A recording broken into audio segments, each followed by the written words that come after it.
Yann, Ouais. aujourd'hui j'ai une petite histoire là, à te raconter. Et Dis-moi. c'était à la belle époque quand j'étais encore salariée. Quand les choses étaient simples, C'était fluide, c'était fluide, tu n'avais pas à te soucier d'où automatique. l'argent allait venir. C'est Chaque ça, mois, ça tombait. c'est ça exactement. Et donc j'ai assisté à une scène qui m'avait un peu interloquée à l'époque. Tu sais, souvent en entreprise, tu as des after-work ou bien Ouais. des petits événements là comme ça. After work, où souvent on n'a pas envie d'aller. On a fait un épisode dessus, allez écouter. C'est ça. Ou par exemple, tu as des amuse-gueules, de Oui. la boisson alcoolisée ou non. Et donc, du coup, ce sont des moments qui sont un peu conviviaux, on va dire, avec l'ensemble des collaborateurs. Et j'avais un collègue qui ne buvait pas d'alcool. Et donc, on servait des verres à tour de rôle. Et vient son tour de se faire servir. Et en fait, il a pris le verre de champagne. Donc, j'étais un petit peu interloquée en me disant, mais tu bois pas, en fait, sans lui dire, bien sûr. Oui. Donc, il a pris le verre de champagne. Et en fait, il a emmené comme ça vers sa bouche, sans forcément boire, mais en faisant semblant de boire. Tu vois? D'accord. Ok. J'ai dit, bon, je trouve un peu la situation un peu bizarre. Et donc, le sujet d'aujourd'hui, il m'est venu parce que je me demandais si, en fait, dans l'entreprise, on accepte, en fait, d'être une autre personne que dans la vie privée pour rentrer dans le moule et faire en sorte qu'on puisse être accepté.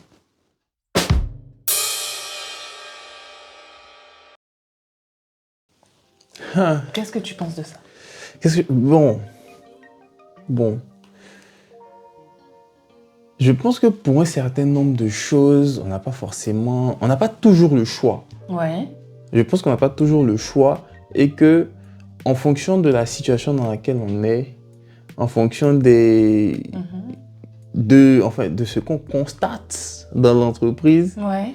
des fois, on n'a pas le choix. On accepte des choses qu'autrement on n'aurait pas nécessairement acceptées. Bon, prenons mon exemple là, au niveau comportemental.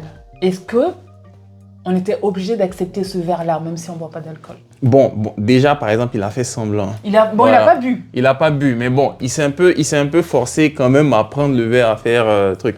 Pour moi, typiquement, première des choses, personne ne devrait avoir à faire ça. Mais bon, vu que nous sommes dans le monde dans lequel nous sommes, Ouais. il y a certains environnements où, souvent tu peux te sentir obligé de le faire. Pour moi, là, ça va beaucoup dépendre de comment il a l'impression que, on va dire quoi, la différence ou le fait qu'il ne boive pas d'alcool va être perçu, interprété par les collègues, justement par l'environnement où il est, quoi. Ouais. S'il a l'impression que le fait qu'il ne boive pas d'alcool puisse faire en sorte qu'il soit discriminé, Ouais. je pense qu'il va essayer de faire semblant et pour moi-même, il y a même un risque à un moment qu'il boive vraiment. Si les autres constatent qu'effectivement il fait semblant et qu'ils lui mettent de la pression, bon, je ne sais pas quel type de pression ils peuvent lui mettre, mais il y a moyen que ça arrive. Ouais. Tu vois. Par exemple, je sais que moi, c'était quand j'étais étudiant surtout, j'étais pas très fan des soirées, des grosses soirées étudiantes parce que c'était, tous les jeux étaient à base d'alcool, quoi. Tous les jeux étaient à base d'alcool et moi, typiquement, j'aurais pu boire, mais moi, j'ai fait le choix de pas boire parce que, ça me faisait peur et ça continue de me faire peur. C'est tous ces trucs qui font un peu perdre le contrôle, là. T'as peur? Voilà. T'as peur de sortir de... J'ai peur de perdre le contrôle et de sortir de ma réserve. Donc, tu vois, donc je buvais pas. Ouais. Par contre, j'avais un petit groupe d'amis là où eux ils buvaient de l'alcool, y a pas de souci. Et donc on faisait des petites soirées. Du coup, mais genre que entre nous, les jeux d'alcool là, par exemple, ils savaient que je buvais pas d'alcool et donc moi je buvais de l'eau. Mais par contre, je pouvais pas aller aux toilettes. Oh, c'est vicieux ça. C'était ça moi ma condition. Okay. Je participe, eux ils boivent de l'alcool, donc ils peuvent se retrouver bourrés. moi, je vais pas boire d'alcool, mais par contre, je vais pas aux toilettes. Donc, si j'ai envie de pisser, c'est pas leur problème, c'est moi, je reste là. Ok, d'accord. Donc, bon, c'est une façon de t'intégrer. C'est une façon, en fait. tu vois. Et ça, tu vois, typiquement, ça n'a pu se faire que parce que, mais justement, ceux avec qui j'étais, bon, en fait, tu bois d'alcool, tu bois pas d'alcool, c'est pas le problème, on s'en fout. On est tous là, on est sympa, on trouve des façons de s'amuser, de profiter du temps ensemble, quoi. Voilà. Oui. Et dis-moi. si tu es dans un environnement où ça, c'est accepté, où les gens ont cet état d'esprit-là, oui, tu vas dire je ne bois pas d'alcool et puis vous allez trouver autre chose. Tu vois? Mais si tu as l'impression que tu es dans un environnement où boire de l'alcool, c'est le saint graal, mais oui, je pense que tu vas... Enfin, Et si tu n'as pas le choix, parce que là encore, on parle du monde du travail. C'est vrai que moi, j'ai pris l'exemple de quand j'étais étudiant. C'est pour ça que j'ai failli te dire que tu étais hors sujet. Mais oui, j'ai pris l'exemple de quand j'étais étudiant. C'était un peu pour illustrer la chose, mais bon. Dans le monde du travail aussi, pour moi, il faut se dire que des fois, les gens n'ont pas le choix. Si tu as besoin de ce boulot, tu as besoin de l'argent parce que tu as des responsabilités et tout, des fois, en fait, au moins sur une période de temps, tu écrases. Tu écrases. Et là, tu as pris l'exemple de l'alcool, mais bon, imagine, tu es dans un endroit où il y a des gens qui, disons qu'ils sont un peu insolents. Oui. Tu vois. Oui. Ou, voilà, en tout cas, qui parlent d'une façon que tu n'accepterais pas en dehors du boulot, là, en fait. Je te rejoins, là, ouais. Tu vois. Ouais. Par exemple, sans forcément te traiter, disons, par exemple, d'idiot, mais avoir une intonation un peu directive, exactement, quoi. Quelqu'un qui vient te dire « Ah, mais non, ce que tu as fait là, c'est n'importe quoi, c'est pas comme ça qu'il faut faire et tout. » En fait, qui te parle un peu comme si tu étais un enfant. Tu vois. Mais alors que dans la vie privée, tu l'acceptes. Dans la vie privée, tu dirais « Non, mais attends, tu me parles autrement déjà. » Tu vois. Mais si, disons, tu n'as pas forcément une très forte personnalité ou que dans l'entreprise en question, c'est remonter ce genre de choses-là.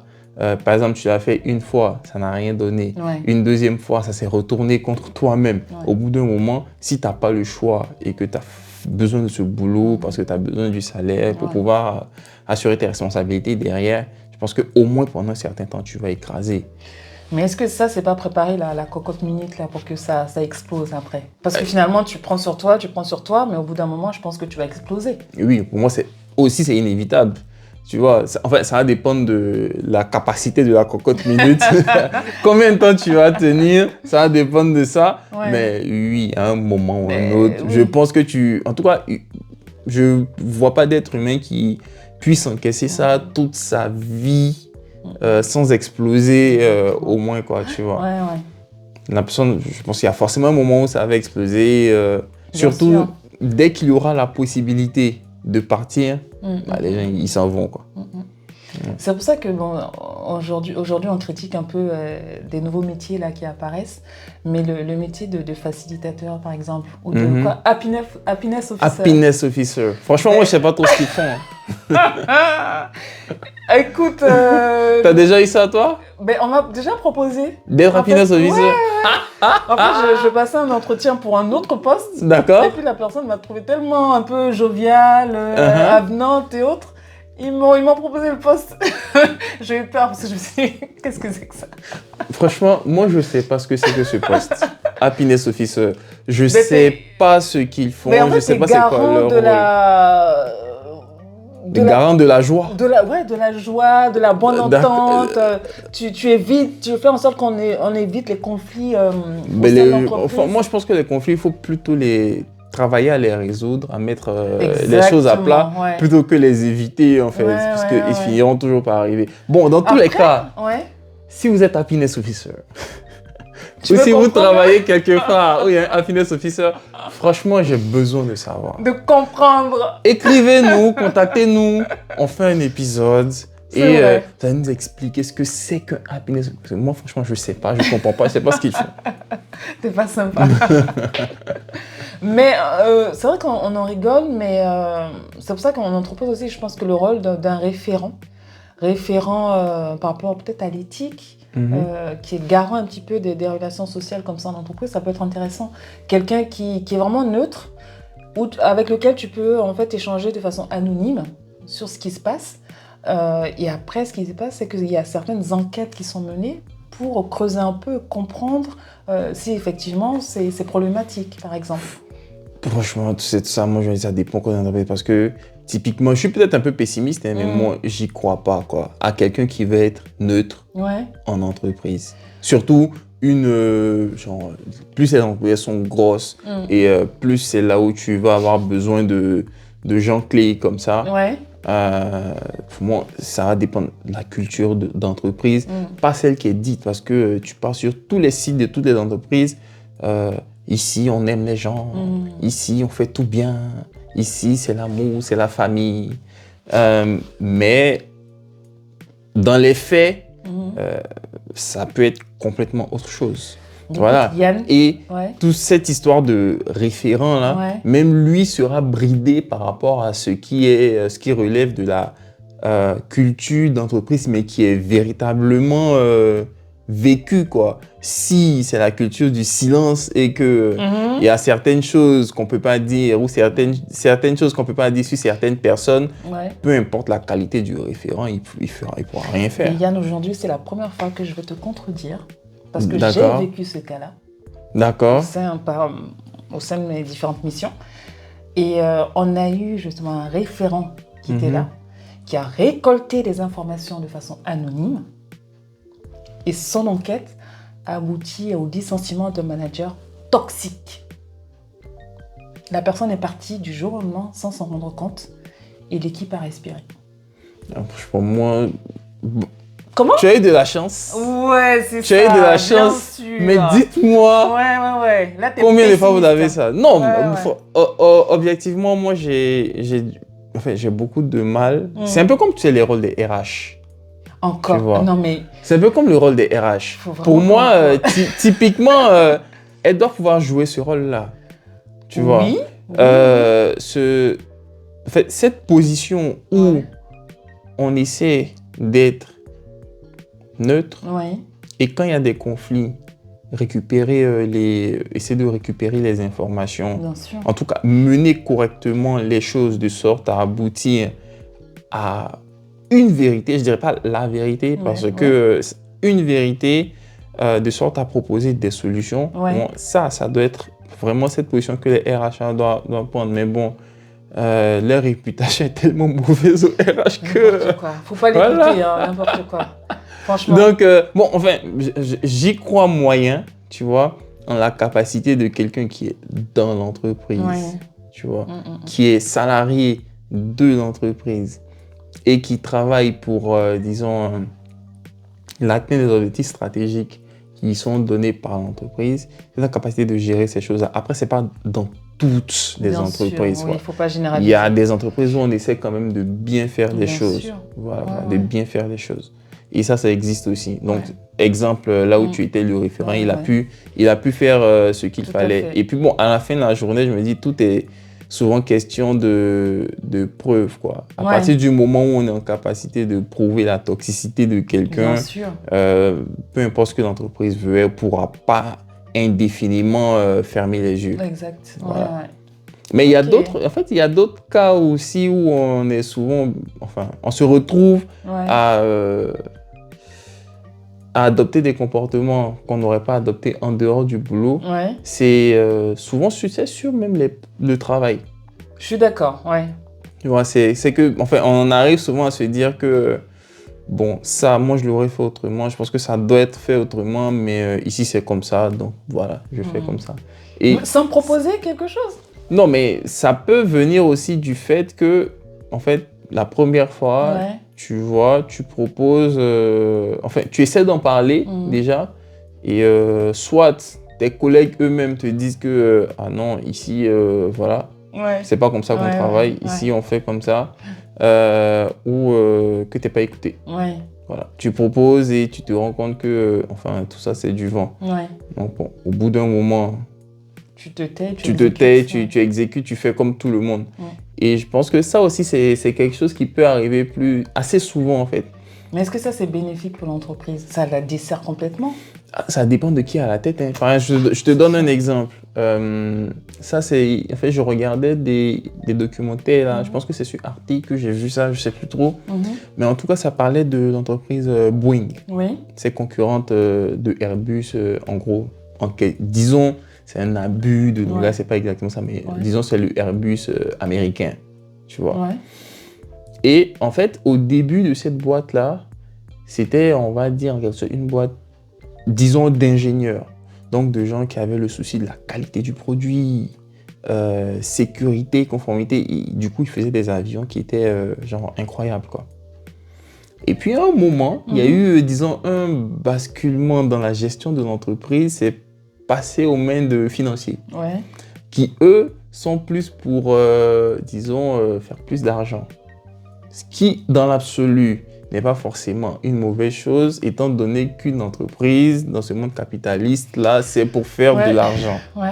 Voilà. Mais, du coup, eux, ils vont avoir une autre réflexion. Ça va être optimisation des coûts. En fait, qu'est-ce qu'on peut faire pour gagner plus? Tu vois? Au détriment de la qualité? Et justement, le truc, c'est que ça s'est fait un peu au détriment de la qualité. Ok. Donc, la qualité de ce qui était produit, c'était un peu moins parce qu'on essaie de réduire, de rogner un peu sur des choses qu'on faisait pour la sécurité, pour ceci, pour cela. Et tout ça, ça a fini par engendrer les problèmes qu'il y a eu dernièrement avec les avions de Boeing, là, tu vois. Donc, pas anodin. Voilà, bon, après ça, c'est une analyse qui est faite dans un documentaire. Bien Je sûr. pense qu'il peut y avoir d'autres documentaires qui essaieront de dire autre chose, mais c'est un peu pour illustrer ce fait-là. Et donc, bon, pour moi, tu es technicien ou ingénieur dans cette entreprise. Quand tu arrives et que tu te rends compte qu'il y a quelque chose qui est fait d'une certaine façon et tu penses que c'est pas bon, tu vois que tout le monde le fait.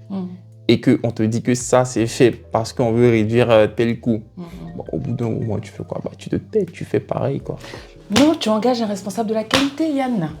Ah, mais si le responsable de la qualité est lui-même dans le coup. Ah, mais non, là, on est foutu, là. Voilà. Parce qu'après, le responsable qualité, il va suggérer des choses. Mais c'est pas lui qui va prendre les décisions. Oui, mais il faut qu'il arrive à convaincre. En fait, faut qu'il arrive à convaincre, mais bon, si derrière on lui dit que ça coûte trop cher ton truc, trouve-nous autre chose. On trouve autre chose, mais en tout cas, la sécurité first, quoi. Voilà, quoi. Donc, pour moi, souvent aussi, tu sais, les pratiques des entreprises, la gouvernance, en fait, de l'entreprise peut engendrer ce genre de choses-là, qui vont faire que, bon, certains salariés qui, par exemple, savent que aller sur un chantier sans son casque de sécurité, là, c'est mauvais, ou sans les chaussures de sécurité, c'est mauvais, mais bon, tout le monde le fait, il n'y a personne qui dit rien, bon, ils vont commencer à faire la même chose, quoi. T'es pessimiste, quand même. Voilà, moi, je pense que ça existe, hein. Non, quand même. Franchement, je pense que ça existe. Casque. Non. Casque. Après, quand on se met dans le contexte en France, ici, avec les régulations, les risques de tout et tout, bon, il y a des entreprises savent ce qu'elles encourent, en fait. Exactement. Voilà, mais bon, après, dans d'autres contextes, et même je dis ça, mais même en France ici, il y a toujours des gens qui font travailler des personnes au noir en dépit des risques. Des risques. Mais qu'est-ce que ça change? Voilà. C'est vrai. Ok. Donc, pour répondre à la question, qu'est-ce qu'on dirait alors? Moi, je dirais que ça dépend vraiment des entreprises, de la culture d'entreprise qui est vécue, pas dite, parce que c'est deux choses très différentes. Et est-ce que les gens ont le choix? Je me dis que des fois, non, on n'a pas le choix. T'as pas le choix. Des fois, non, on n'a pas le choix. Des fois, on fait avec parce que soit c'est comme ça que ça marche et on n'a pas de meilleure option. Exact. Et souvent parce qu'on finit par se dire que bon, de toute façon, c'est pas ma responsabilité à moi de prendre cette décision. Et donc, si c'est comme ça que c'était décidé, ben, j'applique et puis voilà, quoi. Et puis, je pense qu'il faut juste se conditionner, en fait. Avoir son moi d'entreprise et son moi de l'extérieur pour éviter ça, en fait. Oui, mais bon, est-ce que ça, c'est le plus sain à faire?